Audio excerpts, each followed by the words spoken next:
Good morning, good wherever you are, ladies and gentlemen. Thank you for joining me today for another wonderful review. Today, we are talking all about Junji Ito's newest project, Censor.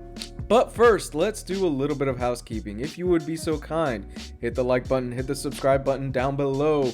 That way, you are kept up to date with all the newest reviews and content that I am providing on this channel. With that said, let's get into it.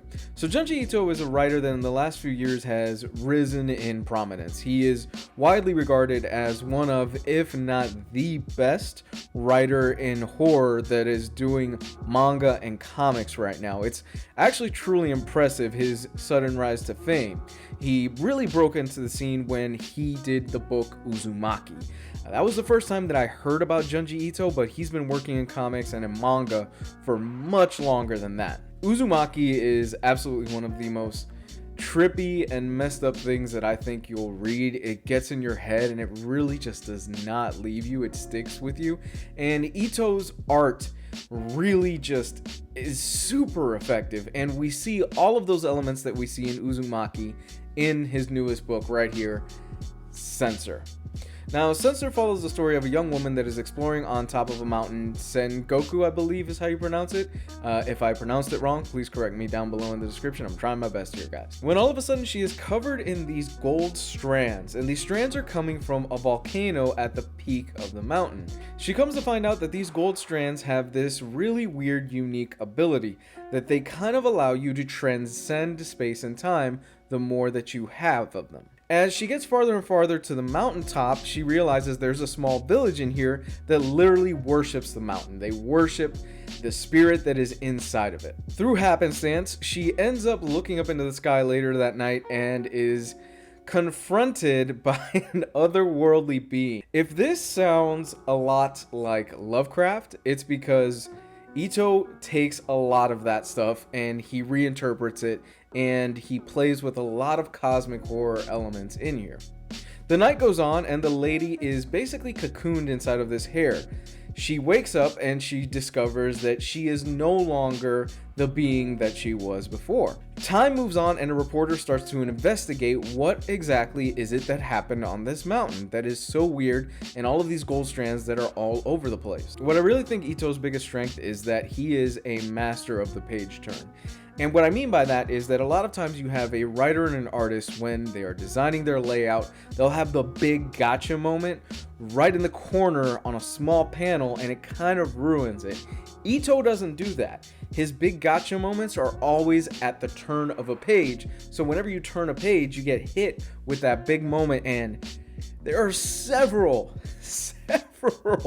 shocking moments in this book that just kind of made my stomach queasy, and it just made me go, that does not look right. I think a lot of people compare Ito to H.P. Lovecraft, and to be honest with you, the elements are there. What I think he does better than Lovecraft is that while Lovecraft is the grandfather of all cosmic horror, Cthulhu, all that other stuff, Ito is able to incorporate Japanese mythology, and he's able to incorporate his own understanding of the world around him into his story. The setting alone is unique to Japan, so what you are getting is a unique interpretation of cosmic horror in this story. There are elements of Christianity, there are elements of the occult, and I think honestly this is another gem in his catalog of horror. I briefly touched on the man's art earlier on in this video, and I have to say I think the man is absolutely talented. I don't know if I've seen manga designed or drawn this way, and the way that he draws his cosmic beings, his monsters, his bugs, there are these bugs in this book that I hate bugs. I'm not a fan of them. I know some of you out there are. They gave me chills every single time they show up in this book. It's the way that they're designed and the way that they are used that is super effective. They're basically these insects that have these huge globule things attached to their bodies, and when you step on them, something happens, and it's genuinely just one of the most creepy and horrifying things that I've seen in many works of fiction in the last few years. If I have one nitpick of this book, it's that I would have liked to have seen Ito spend more time with the cult that I had mentioned. There are elements of Christianity in here, and how that plays into that occult is absolutely fascinating. And if you know your history with Christianity in Japan, I think Ito could have played more off of that, and it would have been really fascinating to see what he would have done. Is Ito the next H.P. Lovecraft?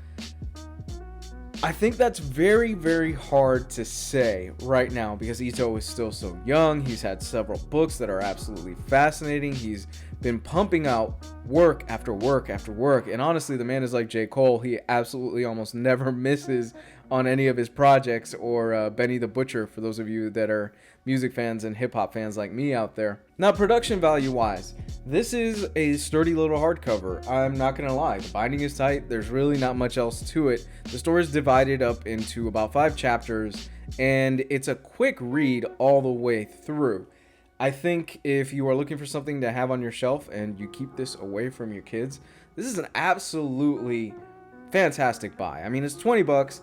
You're getting a story that took me about an hour and a half to read. I'm a slow reader. I like to take in every panel and every page. Don't shoot me down there in the comment section, guys. But overall, I'm giving this a solid 9. I think this is absolutely a great pickup. And just look at the back of this. Look, oh my God. That is, oof. That's some of the stuff you're going to get in there. Thanks for checking out this video, guys. I hope you enjoyed this review. Let me know what your favorite Junji Ito work is down in the comment section down below. If you would be so kind, please comment, subscribe, do all that stuff. It helps the channel and it keeps it growing. I love you guys. I'll talk to you soon.